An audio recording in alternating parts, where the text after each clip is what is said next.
tout. Claude Marcello, j'ai vu, voilà. Uriel Basman donne procuration à Roland Loisereau, voilà. Cathy Pétavy est présente, voilà. Nadège Hoffman, je l'ai vu aussi. Véronique Nalé-Gandou donne procuration à Aline. Pierre Verclit est là. Patrick Corbin, présent. Il est loin, mais je l'entends. Voilà. Alain Vigne, présent. Et voilà. Donc, mais ça, on en parlera tout à l'heure. C'est avec la nouvelle installation donc, d'un nouveau conseil municipal qui s'appelle Micheline Saint-Gérand. Donc, je vais, si ça ne vous gêne pas, pour qu'elle vienne se présenter en remplacement de Esther Garcia, qui a été donc démissionnaire personnelle, notamment de maman avec des petits-enfants, et surtout avec un travail aussi effectif sur une autre commune. Voilà, si Micheline veut bien prendre place. Je crois qu'il y a un espace. Voilà. Bienvenue au conseil municipal. Voilà, bonsoir.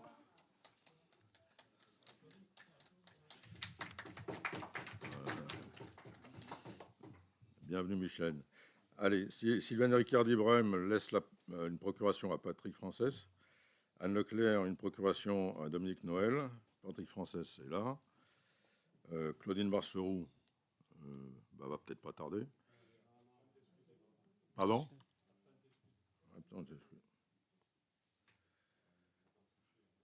Jean-Christophe Bousquet est là. Florian Galès de procuration à Stéphane Gros. Stéphane Gros est là. Dominique Noël, je l'ai vu. Et Jean-Marc Pacul donne procuration à Jean-Christophe Bousquet. Alain Granat donne procuration à Nadège Hoffman. N'est-ce pas? C'est validé. Et Rosemary Quintane est présente. Dans ces conditions, on peut ouvrir, on a le quorum, bien entendu, et on peut ouvrir la séance à cette heure-ci. On va désigner les auxiliaires de séance traditionnels, que sont Alexandra pour la communication, Jérôme pour la partie suivi administratif sur la séance, et Véronique Mounier également, et bien sûr, M. Benaïm est présent à mes côtés. Donc voilà, et puis je crois que c'est tout, j'oublie personne. Voilà, dans ces conditions-là, il faudrait qu'on passe à l'approbation du procès-verbal de la séance du 20 décembre 2024. Oui, effectivement, un secrétaire de séance, qui c'est qu'on va mettre je sais pas, Caroline peut-être, si ça te va bien. La plus jeune. Bon, si ça va à tout le monde, et voilà, donc pour Caroline. Voilà. Et puis enfin, donc, je reviens à l'approbation du procès-verbal du 20 décembre 2024. Est-ce qu'il y avait des questions particulières là-dessus? Ou est-ce qu'on peut déjà passer au vote? On avait certains éléments qui nous avaient été, qui manquaient de précision, qui devaient nous être précisés. Vous le faites maintenant? OK.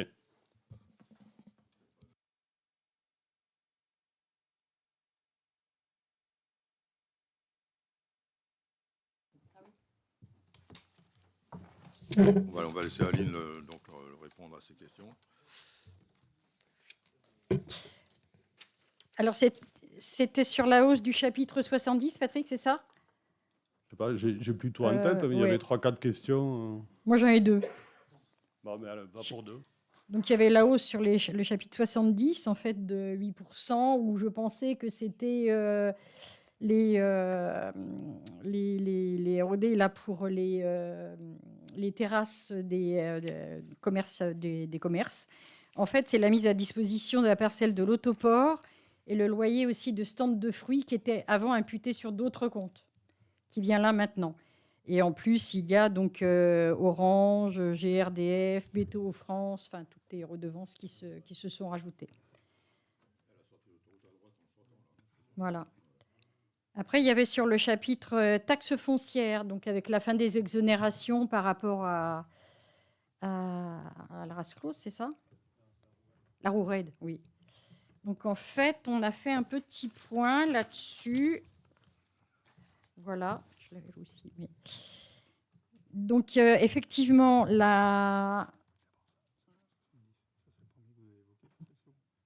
Non, c'est celui-là, hein, simplement. Bon. Donc, l'analyse a été faite. Les bases de la taxe foncière de 2023 étaient de 9 861 000. En 2024, 10 401 000. Donc, effectivement, on s'aperçoit qu'il y a eu la base des logements neufs et des HLM. Les logements nouveaux pour 92 578 et les HLM 56 901. Donc, il peut s'agir effectivement du lotissement de la RORED, puisque la durée d'exonération était de 15 ans. Il s'agit aussi du lotissement de la race close, puisque là, les exonérations étaient de 2 ans.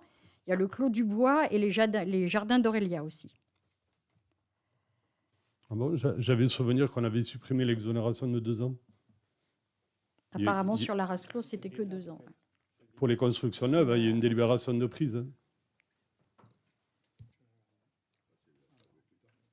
Mais je pense que c'est une exonération qui court sur les logements neufs au niveau de l'État. Oui, il me semble. Hein. Voilà ce que j'avais noté, moi, sur les questions où il fallait vous apporter une réponse. Ça vous va? Bon, merci. Aline. Voilà. Est-ce que vous avez d'autres questions sur le précédent PV?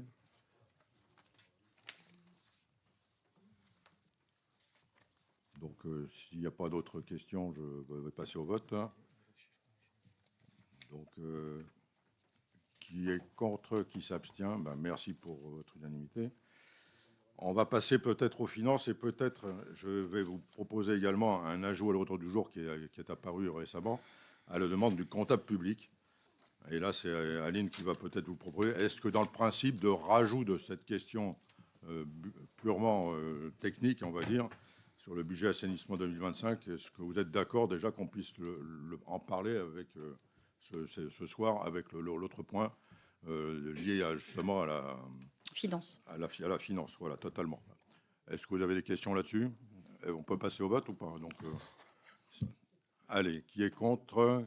Qui s'abstient? Bon, merci pour votre unanimité. Donc, Aline, si tu veux bien, tu peux commencer peut-être à évoquer le premier point qui était quand même la subvention exceptionnelle pour la Fondation de France en faveur de Mayotte.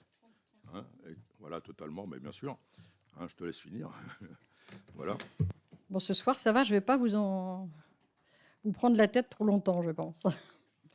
Donc, comme nous en avions discuté lors du dernier conseil, suite aux événements tragiques qui sont survenus à Mayotte, la municipalité a décidé d'apporter son soutien aux victimes et de contribuer à la réhabilitation de la commune par une subvention de 2 000 €.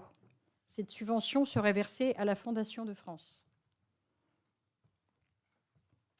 Des questions? Déjà, je vous félicite pour l'initiative.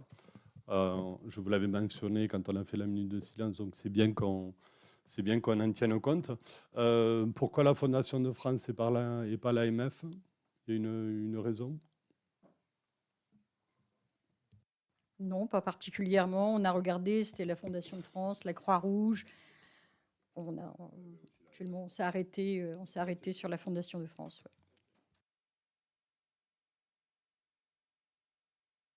Voilà, donc on passe au vote si vous voulez bien. Qui est contre, qui s'abstient? Merci pour votre unanimité et pour Mayotte. Voilà, deuxième point, donc concernant justement la demande du comptable public. Aline, si tu veux bien le regarder. Donc, nous avons une demande exceptionnelle par le comptable public pour la prise en charge du flux du budget assainissement 2025. Donc, nous avons bien voté ce budget, il n'y a pas de problème. Mais quand il a été transmis au contrôle de légalité, là, il y a eu un problème, il y a eu un bug apparemment avec la DGCL. C'est une erreur d'imputation de compte, mais du coup qui bloque tout. Parce qu'en fait, il y a des écritures qui nous sont passées au chapitre 13 qui est subvention d'investissement, donc dans la section d'investissement. Et quand c'est passé au chapitre 013, qui est atténuation de charges en recettes de fonctionnement. Forcément, le budget est déséquilibré, donc ça ne peut pas passer. Il faut absolument qu'on arrive à régler ça. Enfin, en fait, c'est la DGCL qui doit régler ce problème. En attendant, on est obligé, nous, de voter dans l'urgence, de manière à ce qu'on puisse quand même faire fonctionner ce budget assainissement. Sinon, on est complètement bloqué. Si vous n'avez pas d'autres questions, on passera rapidement au vote. Qui est contre? Qui s'abstient? Merci. Je m'étais abstenu pour ce budget, donc je m'abstiens pour toutes les décisions concernant ce budget. Cohésion. Alors, merci bien. Donc, point suivant, c'est prévention et sécurité. Et là, donc, ce sont des points qui ont été examinés déjà en commission d'urbanisme la semaine dernière ou la semaine d'avant.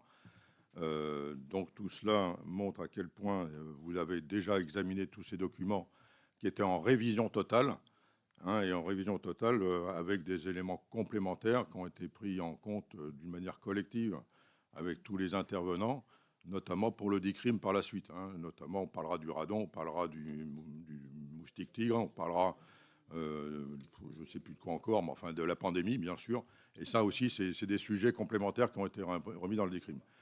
Voilà, ce sont des éléments qui ont été examinés justement pendant la commission.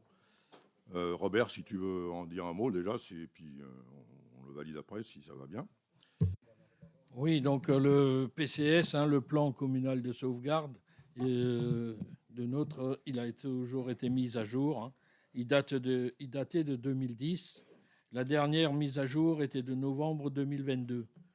Et bon, tous les 6 mois, quand même, on regardait également pour les personnes vulnérables et tout ça. On le mettait à jour tous les 6 mois, quoi. Donc maintenant, il y a eu quand même un bureau d'études qui a fait un PCS un peu plus moderne, on va dire. Voilà. Et le DICRIM. Le DICRIM, c'est le document d'information communal sur les risques majeurs. Donc ça, dès qu'il sera imprimé, toutes les familles du Boulou auront un petit fascicule dans la boîte aux lettres. Le dernier, datant de 2013, est obsolète. Il faut, par la loi, le faire tous les 5 ans, le réviser tous les 5 ans. Donc on a rajouté également dans le DICRIM ce que vient de dire monsieur le maire, le moustique tigre, le radon, qu'on ne parlait pas avant la pandémie. Voilà. Et par contre, une question qui est... Enfin, c'est pas une question. La risque que nous avons, qui était à l'origine que des patrouilleurs feux de forêt, sont complètement intégrés maintenant dans le plan communal de sauvegarde. C'est-à-dire qu'on a adhéré en plus à la réserve communale de sécurité civile, ce qui fait qu'en cas de problème, on peut faire appel à eux pour avoir du personnel en renfort, quoi. Voilà. Et à savoir que ce sont des bénévoles. Voilà. Est-ce que vous avez des questions? Bien, écoutez, je crois que ça a été intéressant quand même de partager un peu ces moments de précision par rapport à quelque chose qui avait été fait déjà il y a quelques années avant et qu'on a renouvelé actuellement et mis à jour. Si vous voulez, si on valide, on va passer au vote. Qui est contre? Qui s'abstient? Merci de votre unanimité. Voilà. Donc, dorénavant, on va passer au niveau des contrats de maîtrise d'ouvrage concernant... Monsieur le maire, excusez-moi oui. de vous couper.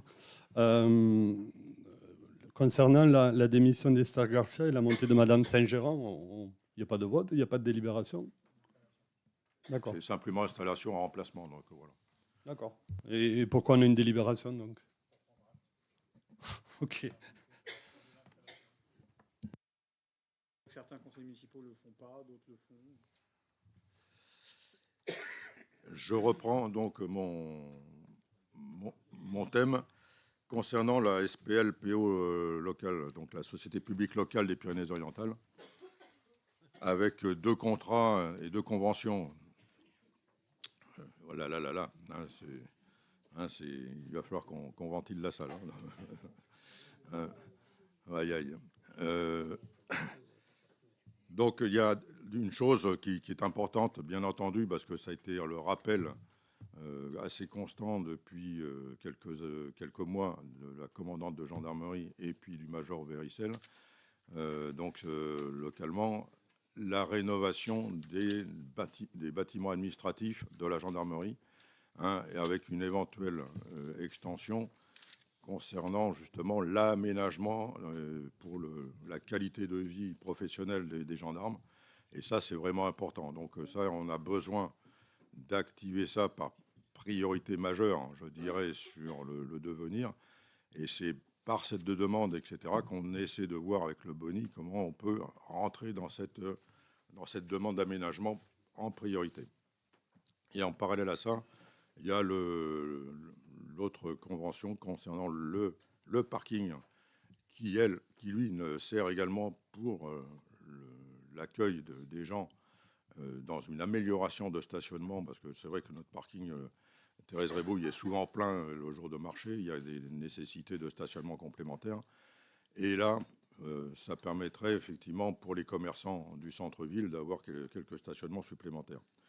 Donc ces deux contrats que vous avez lus, que vous avez vus, que vous avez croisés, hein, permettent, avec le bonus de la RASCLOS, hein, donc c'est un peu ça que l'idée, hein, de pouvoir financer un peu ces études préliminaires avant de lancer les travaux, hein, notamment pour avoir cette rénovation d'abord des bâtiments administratifs, hein, dans un premier temps, et puis après faire une extension possible. Alors après, dans l'articulation des travaux, il faudra voir si on ne fait pas d'abord la construction avant les travaux de rénovation. Enfin bref, il y a tout un micmac là, administratif et technique qu'il va falloir mettre en œuvre. Et ça, dans quelques semaines, hein, je peux le dire, on sera de retour d'information de la part de la SPL, qui par ailleurs doit rencontrer ce que je n'ai pas eu l'occasion de faire jusqu'à maintenant, parce qu'il n'y avait pas de personnel adapté. Hein, la personne chargée des dispositions immobilières de la gendarmerie, parce que ça, je crois que la personne est partie et il faut qu'il y ait un nouveau gendarme qui prenne la succession. Voilà en quelques mots. Est-ce que les dispositions telles que je viens de vous le dire ne doivent pas appeler beaucoup de dispositions complémentaires? Comme je dis, c'est la nécessité d'urgence et d'importance quand même pour la gendarmerie et les gendarmes qui travaillent sur place. Et ça, je crois que c'est quand même un des sujets quand même relativement importants.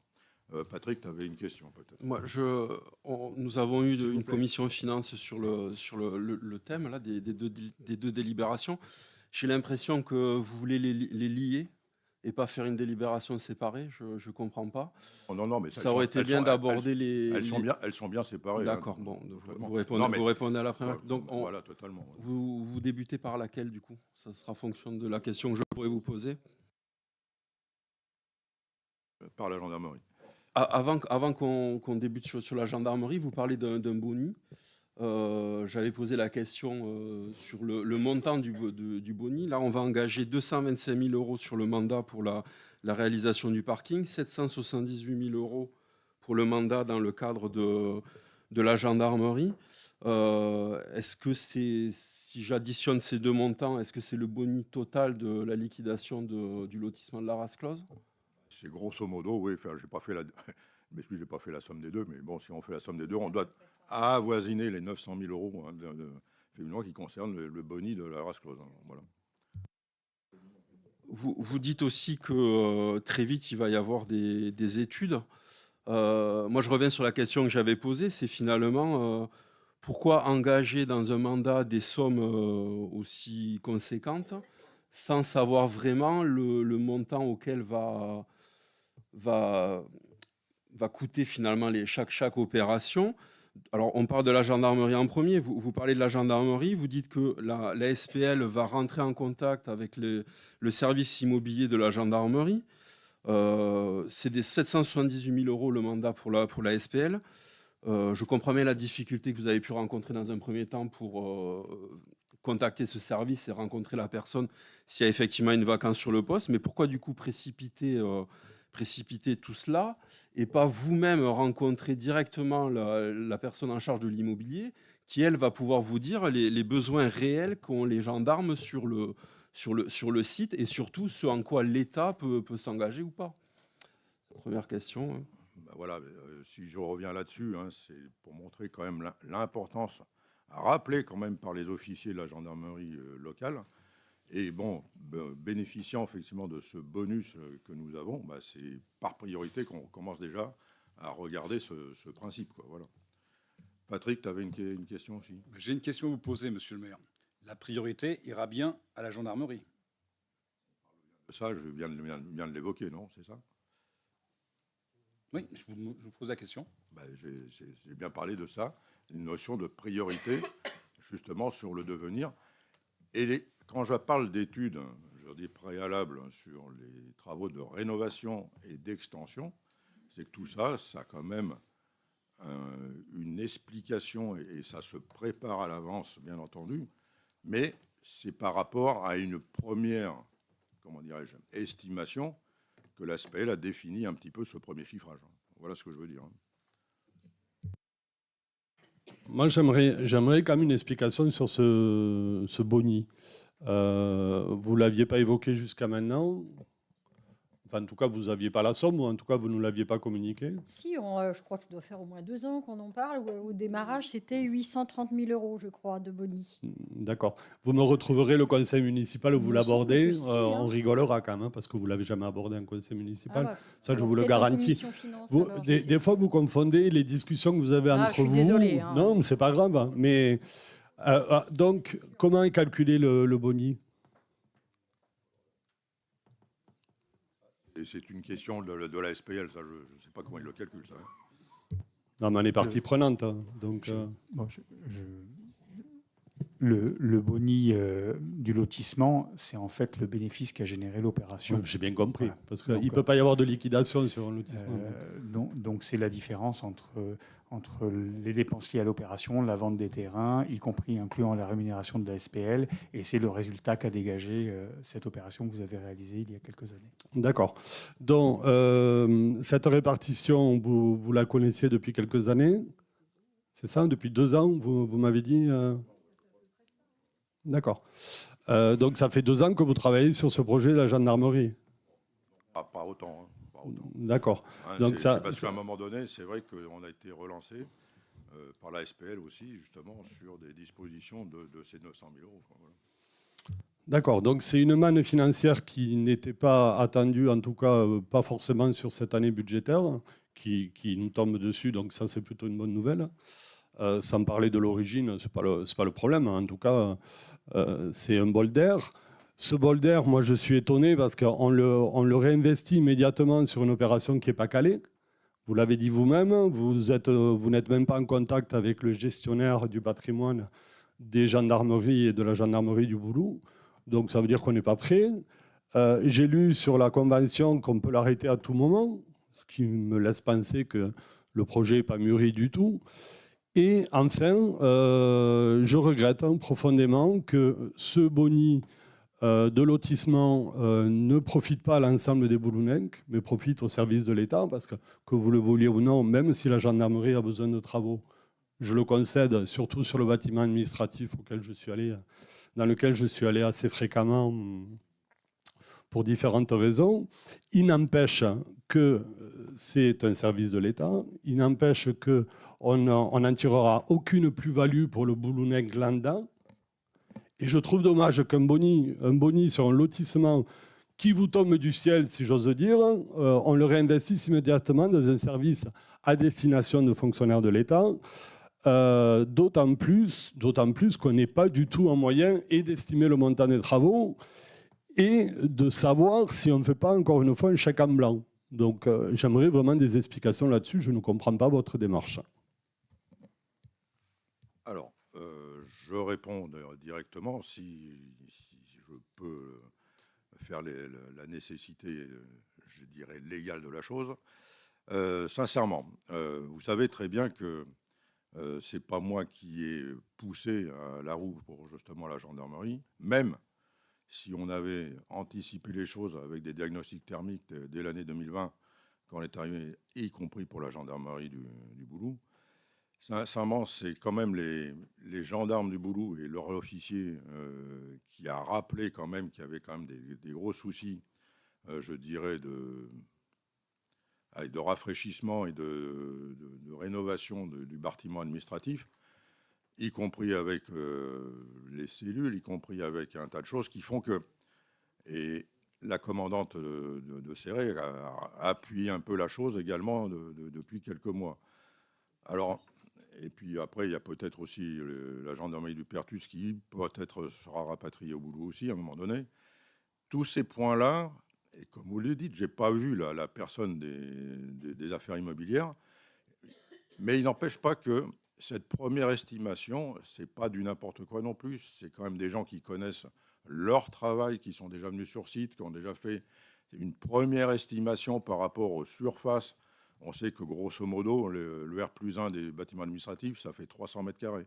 Hein, donc, écoutez, on sait quand même qu'on fait de la rénovation thermique et puis mais je dirais de rénovation interne des bâtiments, en partie électrique, partie chauffage, pour les sols, pour les peintures, pour le rafraîchissement d'ensemble.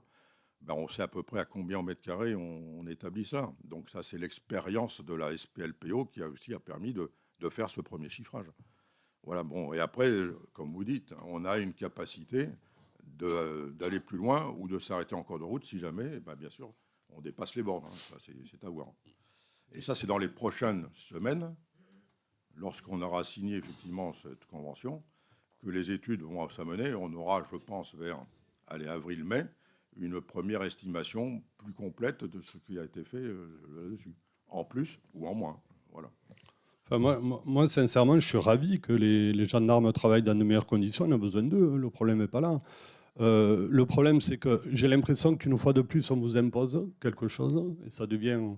C'est quasiment coutumier. Vous êtes coutumier du fait, vu qu'il y a toujours quelqu'un qui nous impose quelque chose. J'ai l'impression qu'on ne prend aucune décision, ce conseil municipal.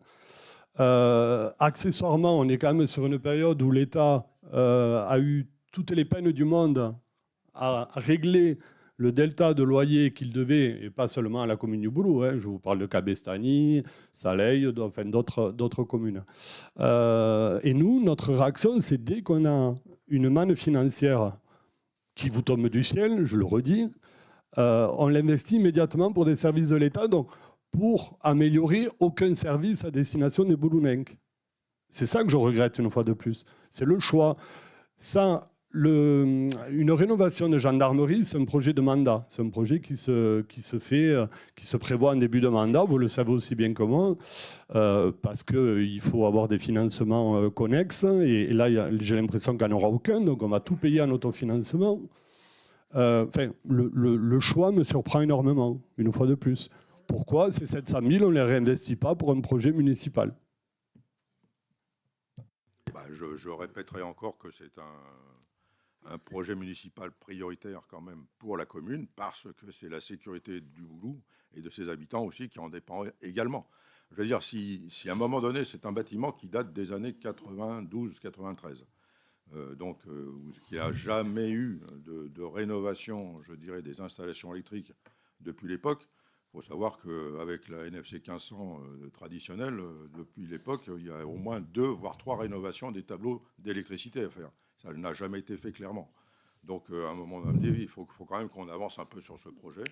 Hein, et, comme je le dis, hein, la SPL est quand même habituée à ce genre de projet de réhabilitation. Et je pense qu'elle donnera un chiffrage qui est quand même pas très faux par rapport à la réalité. Non, mais le problème n'est pas là, monsieur le maire. Vous nous avez présenté le 20 décembre un plan où vous mettiez 10 bâtiments municipaux, qui seront certainement soumis à vente pour, soi-disant, vous débarrasser des bâtiments qui coûtaient cher, etc. D'accord? Et qu'est-ce qu'on fait dès qu'on récupère une manne financière? Qu'est-ce qu'on fait? On le met dans un bâtiment qui est à destination d'un service de l'État. Alors, une fois de plus, même si le besoin est réel, j'en suis conscient, il n'y a pas de difficulté là-dessus. la temporalité, elle n'est pas bonne. On ne peut pas se débarrasser de nos bâtiments et derrière, quand on a 700 000 euros, on les réinvestit dans un bâtiment qui nous échappe. Enfin, je ne sais pas. Excusez-moi, nous sommes bailleurs, je pense. D'abord, Donc nous Carlos. avons quand même des obligations. Moi, puisque M. Grèze parle du bail, moi, au contraire, effectivement, quand on loue, le propriétaire a des obligations envers son locataire. Ça, c'est une évidence. Moi, je pose la question de le renouvellement du bail. Il a quelle date? Est-ce qu'il a eu lieu récemment? Parce que va quand même se poser la question de la réévaluation des loyers.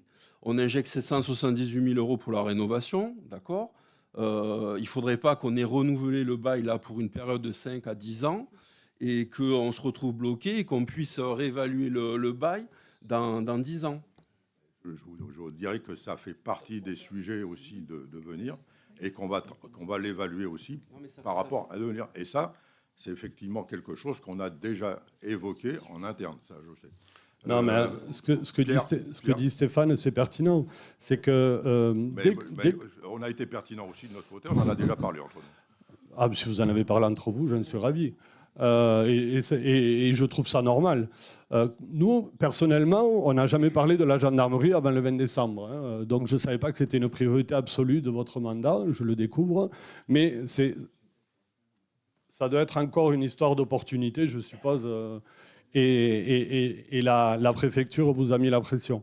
Mais ce que dit Stéphane, c'est pertinent. C'est que si on fait des travaux sur des locaux qui sont destinés à être loués, donc au service de l'État, les loyers doivent être réévalués avec une intervention du service du domaine. C'est là que je voulais en venir. Donc, si effectivement les conditions pour les locataires, et je parle aussi des logements, parce que dans la Convention, on parle des deux, mais j'ai l'impression qu'on va se limiter au bâtiment administratif. Avoir les coûts que ça représente. Déjà, ça paraît indispensable. Enfin, Pierre, tu avais une question à poser peut-être, non? Non, c'était simplement pour souligner qu'on touche des loyers et que, à partir de cela, on a quand même des obligations, ça me paraît évident. Donc ça nous concerne. Ça concerne les Boulounac. Bon, écoutez, je pense qu'on va passer au vote, si vous voulez. Moi, j'ai posé une question. Vous dites que vous en avez discuté. Sur le bail, vous en êtes où, en fait, sur le bail? Ça sur le côté purement administratif du bail, c'est quelque chose qu'il faut ressortir. Mais ça fera partie des études à venir aussi, en fonction de ce qu'on va faire et de ce qu'on va aussi se faire rémunérer par la gendarmerie nationale. Mais pour avoir une lisibilité sur le contrat qu'on a actuellement de location, il n'y a pas besoin de faire un mandat avec la SPL et de les mandater pour connaître le terme du contrat actuel et le prix qu'on fixe. Je suis d'accord. Il n'en demeure pas moins vrai que le prix doit être étudié et affiné pour qu'on sache combien ça va coûter. Et derrière, en parallèle, bien entendu, on regardera en interne ce que ça va faire en matière de capacité de majorer le coût de location. Voilà. Il y a quand même autre chose qui pose question, c'est que finalement, dans la délibération, on parle des logements et des locaux administratifs. Et finalement, là, de ce que j'ai compris en commission, ça sera strictement sur les locaux administratifs. Vous avez dit que ça c'était à l'étude et on verra encore une fois. Moi, je trouve que la somme lancée là est trop incertaine. Il y a 778 000 euros. On ne sait pas comment se positionne la gendarmerie, les services de l'immobilier.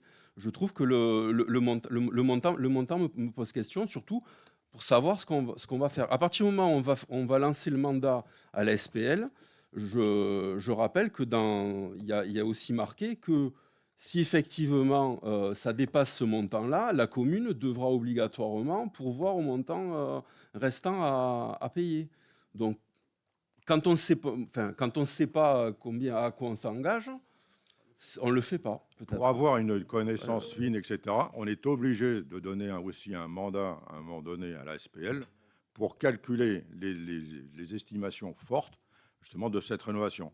Et je sais, à mon sens, mais ça on le verra, et dans les semaines à venir, on aura le retour justement de la SPL là-dessus. Et à ce moment-là, c'est là qu'on prendra la décision. On continue pas.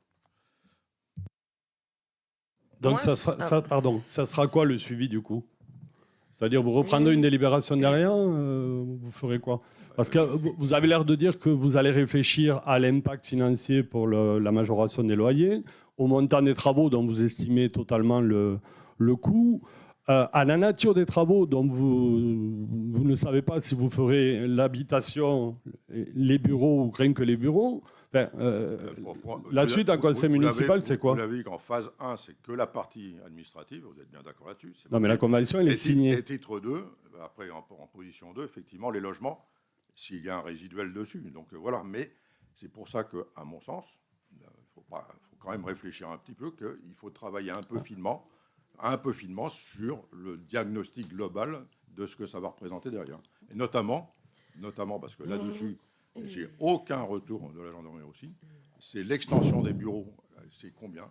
C'est 100 mètres carrés? C'est 200 mètres carrés? J'aimerais bien le savoir aussi.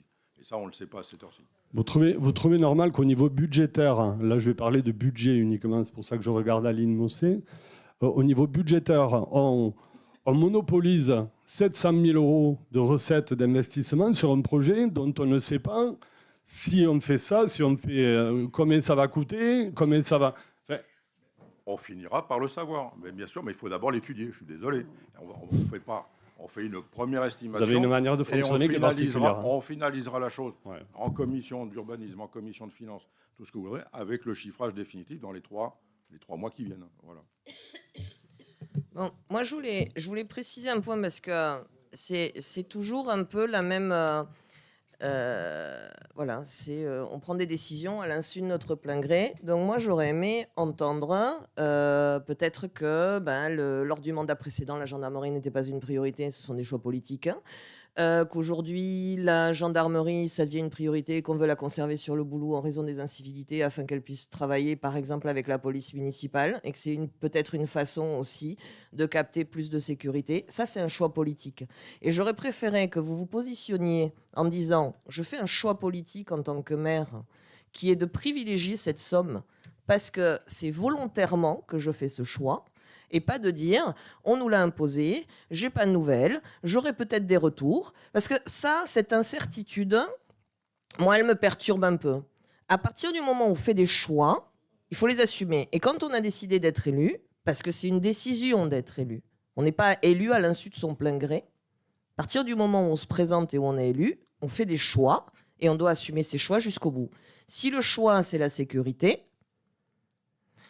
on a une enveloppe pour ça et on dit très bien, mon choix c'est la sécurité, pour les raisons par exemple que je viens d'évoquer, et ça ne sera pas la sécurité à n'importe quel prix, mais ça sera au prix peut-être nécessaire, et dans ces cas-là, on a anticipé, on a prévu ça, ça ou ça.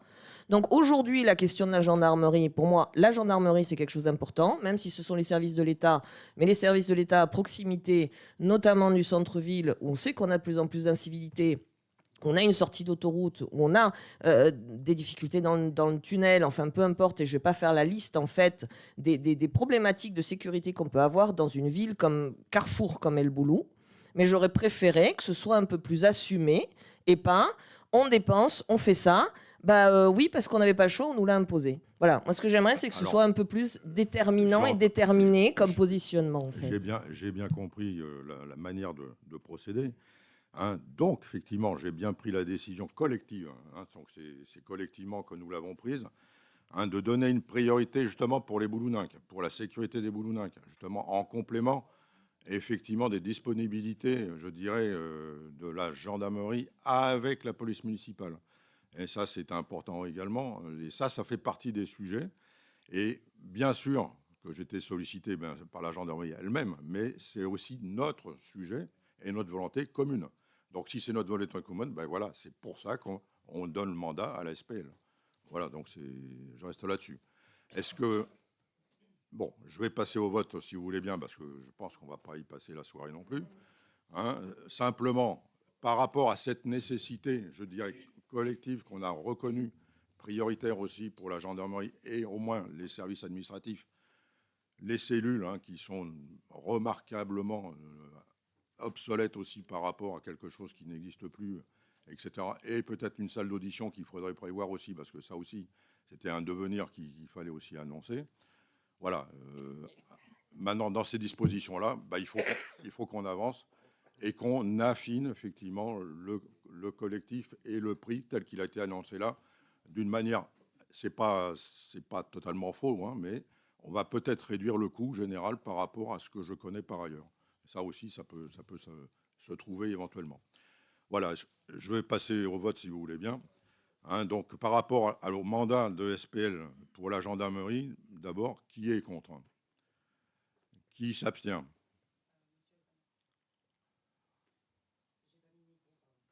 D'accord. Monsieur Granat et Monsieur Granat, d'accord. D'accord. S'abstient. On recommence. Alors, qui s'abstient, j'ai dit? Monsieur Granat.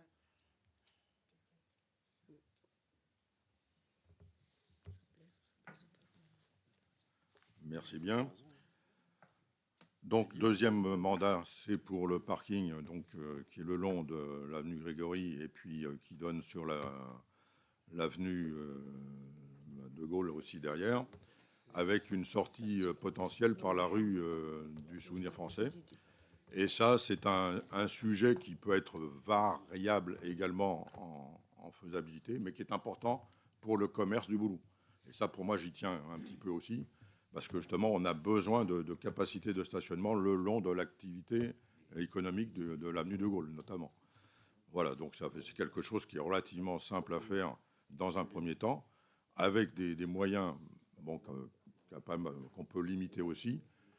L'idée générale, c'était prévu dans la convention, et bien on verra aussi en fonction des études qui vont être menées par la SPLPO. Voilà en clair. Pardon? En parallèle à l'étude de gendarmerie. Ça va se monter en parallèle, tout ça. Pardon? C'est voilà. Donc, moi, là encore, je ne vais pas... la question des parkings, c'est une question que j'évoque déjà depuis les dernières municipales, parce que j'étais déjà proactive sur la question des parkings, parce que tous les commerçants nous disaient nos parkings, nos business. Effectivement, qu'il faut dynamiser le centre-ville et qu'il faut des parkings. Maintenant, pas à n'importe quel prix. C'est-à-dire qu'aujourd'hui, la question des parkings, elle arrive à 1 an des prochaines municipales, pour un coût qui est honnêtement... Parce que là, sur les documents que vous nous avez communiqués, on est sur 225 000 €, mais en commission, quand même, on nous a dit que ce n'était pas tout à fait ces devis-là dont il fallait tenir compte, parce que les matériaux qu'on allait utiliser, comme c'était afin de rendre la surface perméable pour la pluie, pour l'eau, pour la préservation environnementale, donc on était plus proche de 300 000 € que de 225 000 initialement. Ça, c'est ce qu'on nous a annoncé. Si, parce que finalement, les nouveaux matériaux sont plus chers que les premiers devis qui avaient été annoncés. Ça veut dire que là encore, il y a de l'impréparation, qu'on n'a pas la totalité du montant, qu'on va faire des parkings qui sont certes nécessaires, mais qui sont un peu éloignés du centre-ville. Et comme j'ai dit, il n'y a pas que l'aménagement du parking. Il y a aussi l'aménagement du passage doux, puisque vous êtes particulièrement... comment dire, c'est un terme qui vous sied quand vous dites le passage doux. Le passage doux, c'était déjà dans votre campagne en 2020. Donc là, par exemple, moi, j'ai pas les devis sur comment rendre facile et accessible le passage entre le parking incitatif, le passage entre le parking et le centre-ville. Comme il y a le temps ressenti, il y a aussi la distance ressentie. Donc là, on a un devis qui correspond pas, enfin les montants qui sont dans la délibération ne correspondent pas à ce qui nous a été évoqué en commission. Moi, sur le principe du parking, le principe, oui, mais pas à ce tarif-là. Et aujourd'hui, si c'est pour grever le budget qui est déjà fragilisé, je suis honnêtement de nouveau un peu inquiète. Et je pense que le mot inquiète, vous devez l'avoir à répétition moult fois dans l'ensemble des conseils municipaux qu'on a fait depuis le début de votre mandat. Donc là, aujourd'hui, voilà, c'est bien d'avoir cette idée de parking. Félicitations, voilà, je vous rejoins. Mais honnêtement, là encore, à mon avis, c'est pas préparé, ça va coûter trop cher et ça va aller grever d'autres services qui sont nécessaires. Alors, contrairement, là, je reconnais qu'effectivement, ce parking me paraît nécessaire, nous paraît nécessaire pour la partie économique et pour le commerce du centre-ville. Ça, je crois que c'est indispensable. Après, la désimperméabilisation des sols, c'est-à-dire faire ça coûte moins cher que de bétonner. Hein. Donc, c'est pour ça que là, je suis un peu étonné sur le coût. Enfin, pour moi, je pense que c'est différent. Après, hein, on a une étude préliminaire de la SPL là-dessus pour voir si on peut y mettre éventuellement du photovoltaïque dessus. Voilà, bon, ça fera partie du sujet. On peut ou on ne peut pas, et on verra. Hein, donc l'idée, c'est ça, c'est de leur donner cette première connaissance d'étude, et on voit si on fait ou si on ne fait pas. Excusez-moi. Oui, non, parce que je n'avais pas eu la réponse de M. Bousquet, pas vous, hein, le technicien, concernant le montant estimé des 15 000 € hors taxe sur le raccordement électrique. Est-ce que tu peux nous en dire quelque chose ou pas? Parce que c'est ça qui me siphonnait. Alors, sur le raccordement électrique, oui, ça fera partie d'un sujet à traiter, bien entendu. Mais il n'y a pas que ça. Il y a aussi tout ce qui est travaux, je dirais, de pré-signalisation des parkings, qui manquent cruellement au boulot et que nous, on doit mener également, justement, pour faciliter l'accueil des gens qui viennent au boulot pour se stationner clairement. Voilà. Et ça, actuellement, quand on vient du Perthus, quand on vient de Perpignan, on n'a aucune indication claire sur les stationnements. Et là, il faut quelque part que ça puisse avancer également. Voilà. C'est pas un budget colossal non plus. Et on n'ira peut-être pas à cette valeur totale en fonction de l'étude préliminaire que va faire la SPL, bien entendu. Après, l'idée, c'est de voir un peu comment ça s'étudie. Et puis après, on continue pas, quoi. Le seul devis qui nous a été présenté en commission, c'est celui que nous a donné Jérôme Bousquet, qui était celui de la borne informatique, ou je ne sais pas comment appeler ça, qui comptabilise les entrées et sorties et le nombre de véhicules qui sont de places libres à disposition. Moi, je m'inquiète quand même que vous puissiez encore dire que ça sera peut-être minoré ce montant-là. On parle de 50 places de parking, on parle de ombrières, on parle de signalétique, on parle avec tous les travaux annexes qu'il va y avoir d'entrée-sortie. En commission, vous ne m'avez pas rassuré sur le fait que vous ayez en main, sans demander à l'SP de le faire pour nous, la question de l'accès. Est-ce que le propriétaire de la parcelle autorisera la commune à pouvoir faire entrer ou sortir les véhicules par sa propriété? Je rappelle quand même qu'en 2022, lors de l'étude du tableau des préemptions, on vous avait alerté sur le fait qu'une très grande parcelle était disponible en entrée de ville. Vous nous aviez dit que ça ne vous avait pas trop interloqué ou que ça ne vous avait pas sauté aux yeux. Un an après, on apprend que la commune se porte acquéreuse de la moitié de la parcelle qu'on aurait pu avoir pour le même montant. C'est-à-dire qu'on a raté une préemption. Et là, je me dis que quand même, lancer à nouveau 225 000 € comme ça, en se disant la SPL va faire l'estimation, et puis si ça coûte plus cher, encore on rajoutera de l'argent des comptes de la commune. Je trouve que c'est relativement risqué. Sur l'importance d'un parking en centre-ville, je répondrai quand même. Vous pourrez répondre après. À vos questions quand même, parce que j'ai déjà répondu en commission d'urbanisme et en commission de finances sur ce point-là. Et là, honnêtement, je pense qu'il faut quand même être raisonnable quand même sur ce sujet, hein, parce que cette valeur-là, ça concerne effectivement le photovoltaïque, et c'est ça qui coûte cher. Bon, et voilà, et c'est une première estimation de la SPL par rapport à cette installation d'ombrière. Après, voilà, si on fait, ça sera peut-être à ce prix-là. Si on ne fait pas, ça sera moins cher. Et je répète, un stationnement en désimperméabilisé coûte moins cher qu'un stationnement bétonné. Hein.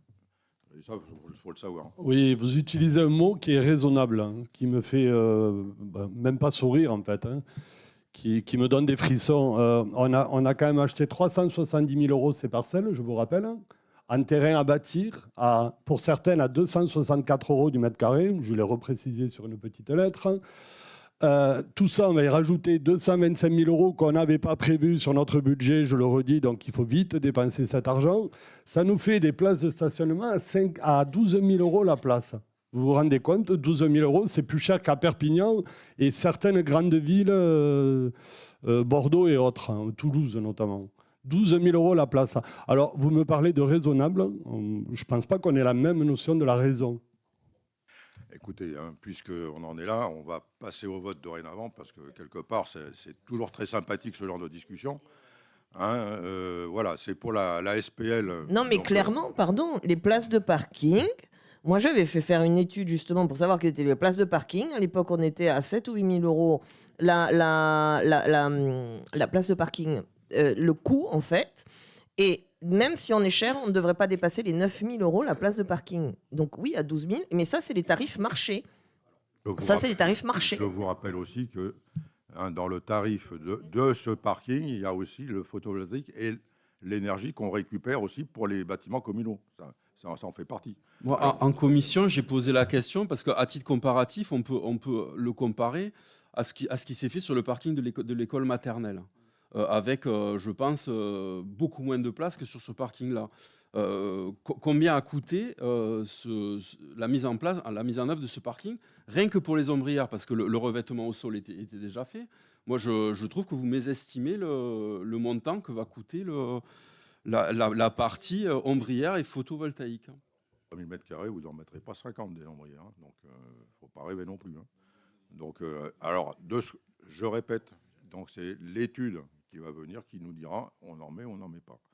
C'est un peu ça l'idée, parce que par rapport à l'orientation du terrain, parce que je rappelle aussi, on a un terrain qui a quand même un souci d'orientation par rapport à l'optimisation de les plans de charge. Voilà, Est-ce qu'il reste des acquisitions foncières à réaliser pour avoir la maîtrise totale du projet? Pas, donc on est chez nous et on aura une entrée indépendante de l'impasse Éden, donc oui, comme vous l'avais expliqué aussi, et derrière on sortira par la rue du Souvenir français. Voilà, ça ferait partie des dispositions à venir. Voilà, donc maintenant qu'on en a évoqué la chose, on va passer au vote si vous voulez bien. Donc la convention SPL pour le parking qui se travaille même en parallèle aussi avec la gendarmerie, même si la gendarmerie est prioritaire, comme je le rappelle, donc ça va se travailler aussi. Donc pour le parking, qui est contre, qui s'abstient. Voilà. Et Roland. Voilà. Bon, merci bien. Je passe maintenant au point suivant qui s'appelle reprise de la gestion de la régie de la Maison de l'Histoire. Ça, c'est Nadège qui va s'en occuper pour finir justement l'ordre du jour. Nadège.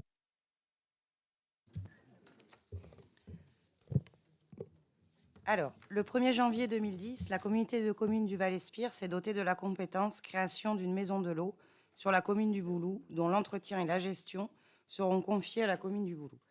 Alors que ce projet est entré en phase pré-opérationnelle en 2017, une convention fut signée entre l'intercommunalité et la ville du Boulou pour la gestion et l'exploitation de ce centre d'interprétation de l'eau, portant engagement réciproque dont la programmation, l'animation, l'entretien, l'ensemble des moyens de gestion par la commune. La communauté de communes en assurant l'ensemble des droits et obligations du propriétaire, notamment les travaux de grosse réparation. Fin 2022, une nouvelle convention établie entre la ville du Boulou et le nouvel office de tourisme intercommunal, Val-Espire Tourisme, est venue reformuler le périmètre de gestion de cet équipement en y ajoutant la Maison de l'Histoire, engageant la ville du Boulou à assurer une subvention inhérente à l'équilibre du budget annexe de Val-Espire Tourisme, regroupant ces deux équipements. À savoir, ce sont donc 140 000 euros en 2023 et 120 000 euros en 2024 que le budget communal a consacré pour tenir ces engagements. Le 12 septembre et le 7 octobre dernier, dans le cadre du projet touristique mené par l'ensemble du territoire, nos services se sont réunis pour alerter sur la situation budgétaire des centres de l'interprétation de la Maison de l'eau et de la Méditerranée, ainsi que de la Maison de l'Histoire. Cette démarche intrusive a permis de partager un état des lieux, son contexte, les principes de la commission tourisme et thermalisme, ainsi que la prospective de positionnement de ces deux structures. Au regard de ces constats et réflexions, 3 propositions de restructuration des centres d'interprétation ont été évoquées. Et dans un souci d'efficience, je les expliquerai après si tu veux, de prise en compte du projet porté par lotée, du respect de ses capacités financières, tout comme de celle de la ville du Boulou, la solution visant à reprendre en régie la gestion pleine et entière au sein des services municipaux du Boulou de la Maison de l'Histoire, afin de mieux l'intégrer dans le projet culturel communal et promouvoir une démarche de mutualisation avec la médiathèque, est apparue comme la plus cohérente, autant pour Vallespir Tourisme que pour la ville du Boulou, et l'unique agent affecté à temps complet dans les missions de la Maison de l'Histoire, qui deviendrait dès lors un agent du Boulou. Cela signifie également un engagement réciproque des parties à mieux appréhender l'efficience de cet outil, dans la mesure où la subvention municipale annuelle serait dorénavant plafonnée à 100 000 €. Voilà. Donc, j'ai entendu une question. Tu veux la poser ? Oui, Nadège. Je vois qu'il y a 3 propositions de restructuration. Oui. Alors, en fait, on a réfléchi tous ensemble. Les 2 autres propositions, c'était la première, de réduire sérieusement les horaires des 2 groupes, en fait, de la Maison de l'Histoire et de la Maison de l'Eau. Mais cependant, au niveau économie, ça faisait pas beaucoup, et surtout comme nous sommes en office de tourisme première catégorie, il y a des horaires quand même à respecter et des amplitudes, donc ça ne correspondait pas. Et la deuxième proposition qui n'a pas été retenue, c'était de passer la Maison de l'Histoire dans la Maison de l'Eau, et on ne trouvait pas ça non plus très, très cohérent au niveau Maison de l'Eau, comme on veut la repositionner sur l'eau. On ne trouvait pas ça très cohérent de mettre la Maison de l'Histoire avec. Donc nous avons retenu cette solution qui finalement correspond, je vais pas y arriver, qui convient autant à la mairie du Boulou qu'à l'EPIC. Je ne comprends pas bien le rôle de l'EPIC là-dedans.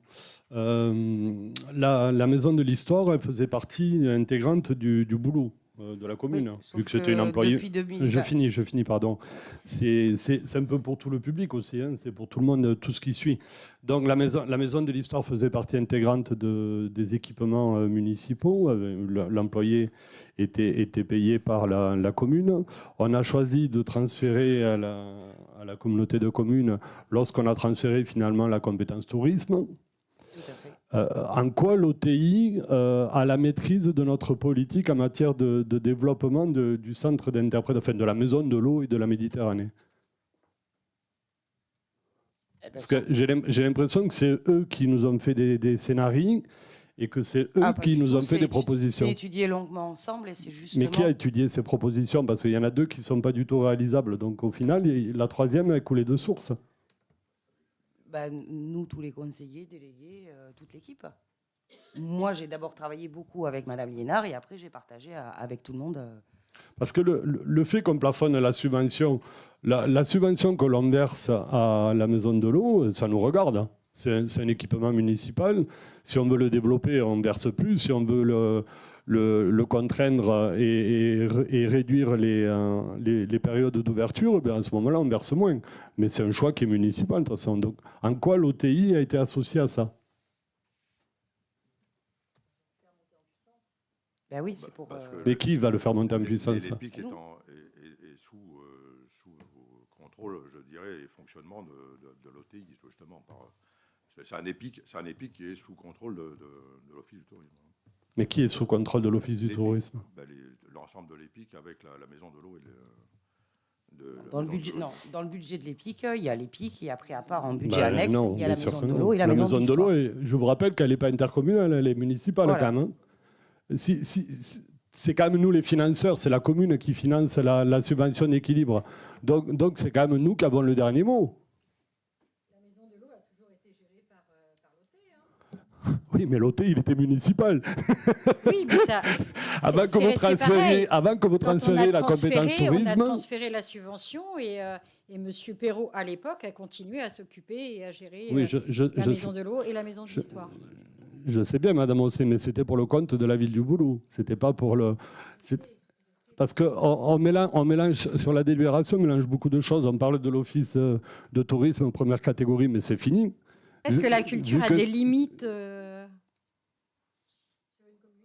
Comment? Est-ce que la culture a vraiment des limites, des bornes? La culture, elle s'adresse à tout le monde. Mais ça reste quand même au boulot, bien sûr. Mais c'est pas une question de limite de borne, c'est qu'on n'a jamais transféré la maison de l'eau et la Méditerranée à l'EPIC intercommunal. Donc c'est ce qu'on vous dit. C'est exactement ce qu'on vous dit. C'est que la compétence tourisme a été transférée, mais à aucun moment on a transféré le bâtiment, maison de l'eau et la Méditerranée. La gestion, oui. Comment la gestion? C'est resté comme avant, mais c'est resté. Mais c'est resté c'est communal. Intercommunal, oui. Non, c'est resté communal. Non, c'est passé intercommunal. La gestion oui, est la devenue gestion, intercommunale. mais pas la politique après, pas le décisionnaire. C'est parti avec l'OTI, donc c'est resté intercommunal. Mais ça, c'était bien noté dans la convention quand ça a été fait. Dans l'eau du bain, je vais le dire au micro parce que c'est important, dans l'eau du bain, quand on a transféré la compétence tourisme à l'Interco, je vous rappelle que nous, effectivement, Nadège, on avait un office de tourisme première catégorie, ce qui n'était pas le cas ailleurs dans l'Interco, je le précise. Ça veut dire que notre office, finalement, n'est plus première catégorie, n'a plus d'intérêt à être première catégorie, sachant que l'office centralisateur, c'est celui de Céret. Jusque-là, j'ai à peu près suivi. Pas du tout. Les deux offices travaillent ensemble. Oui, ils travaillent ensemble, oui. Mais les décisions, elles sont prises par qui? Par la présidente, Madame Julie Liénard. Oui. Je fais appel à votre mémoire. C'est un véritable propos politique. Hein. Quand on a débattu du transfert de la compétence tourisme, je vous avais dit le risque, si on transfère cette compétence, c'est qu'on n'ait plus la main. Indirectement, on interprète dans votre délibération que l'Office du tourisme intercommunal a la gestion directe de la maison de l'eau, alors que c'est un équipement municipal, et qu'au moment où on a transféré la compétence tourisme, on a basculé la maison de l'histoire. Là, la maison de l'histoire, on la sort du giron intercommunal pour la remettre dans le giron municipal. Enfin, vous voyez les imbroglios qu'ont créé le transfert de la compétence ou pas? Non? Ouais, allez, on va passer au vote. C'est le mieux. Les discussions, on ne peut pas en avoir avec vous, carrément, c'est un truc de fou. Après, c'est vos choix, vous avez raison. Après, honnêtement, moi j'étais contre le transfert de la compétence, et la dernière fois d'ailleurs je m'étais insurgé sur la question de la taxe sur les jeux, parce que ça c'était un vrai enjeu. Maintenant, moi j'ai eu une conversation avec la directrice, qui nous a dit qu'elle voulait faire de la maison de l'eau un point d'entrée sur le territoire. J'attends de voir. Je l'ai vu quand on a dû visiter la maison de l'eau. Non, la question c'était sur la maison de l'eau. J'ai pas dit que ça revenait municipal, et moi je suis d'accord avec le fait qu'il faut pas se dépouiller de ce qu'on a, et qu'à partir du moment où on avait un office de tourisme catégorie 1 et qu'on avait un rayonnement en fait en tant que ville thermale, on aurait dû le conserver. Maintenant, je m'en suis exprimée quand on a fait le transfert de compétences. Là aujourd'hui, effectivement, de ce que je comprends, c'est qu'on avait transféré la maison de l'histoire et puis après on récupère la maison de l'histoire. Moi, ce que j'espère en tout cas, c'est qu'en récupérant la maison de l'histoire sous le giron communal, on en fasse vraiment un outil de rayonnement pour la commune. Et que là, peut-être rattraper et pas rester sous le giron de la communauté des communes. Parce qu'en transférant la compétence tourisme, certes, on perd des voix et on perd le droit au chapitre. Et maintenant, en récupérant cet outil, j'aimerais m'assurer au moins que vous ayez une politique de rayonnement de la ville. Parce qu'en termes d'histoire, quand même, c'est riche, justement, et qu'on ait des interlocuteurs pour faire rayonner le Boulou, ici, de l'autre côté de la frontière, et au-delà, avec les curistes et les autres touristes qui viendront. Donc au moins, si on récupère cet outil, qu'on s'en serve. C'est le but, effectivement, comme dit Aline, parce qu'effectivement, la personne qui s'en occupe, Maria Montes, a quand même cette capacité justement de travailler sur le transfrontalier, donc parfaitement bilingue, qui même trilingue si on veut bien le voir, et apportera bien sûr un plus collectif sur notre positionnement frontalier également. Donc par rapport à ça, pour moi c'est quand même important aussi de pouvoir le reprendre, par rapport à ce que vient de dire Nadège, moi, ce que je vous proposais de le mettre au vote, effectivement, par rapport à cette récupération de la Maison de l'Histoire, qui est contre, a priori, qui s'abstient, et donc tout à l'unanimité, je vous en remercie. Et ça sera, comme le disait Rosemary, effectivement, quelque chose qui va apporter un plus aussi, peut-être, sur le transfrontalier qu'on appelle de nos voeux, quand même. Voilà, je crois que, je pense que, il y a... Je ne sais pas sur les décisions, est-ce qu'il y avait des questions particulières sur les décisions? S'il n'y en a pas, écoutez, je crois qu'il n'y avait que le... Il n'y avait que les DIA, totalement. Eh bien, écoutez, dans ces conditions, le conseil est terminé. Je vous remercie de votre attention et puis je vous dis à très bientôt. Merci à vous.